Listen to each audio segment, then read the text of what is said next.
Kasabay kan selebrasyon kan Busigon Festival sa Labo, Camarines Norte magiging sentro kan mga aktibidad ang tribong Manide na nagseselebrar man ngunyan kan sa indang ika-224 na anibersaryo puun kan maitatag sa nasambitan ng banwaan.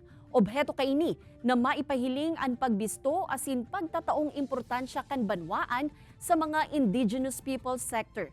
Nakatalaan man na maghatod nin kaugmahan asin serbisyo ang lokal na gobyerno sa tribong Manide sa paagikan pagtatao nin mga food packs, school supplies asin health services.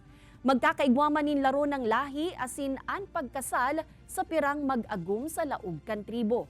Sa ikatulong pagkakataon, gigibuhon ang Manide Day kasabay ang pagtulod na dagos ng ma-institutionalize ini tanganing pirmi ng matawan nin espesyal na aldaw ang mga Manide sa banwaan.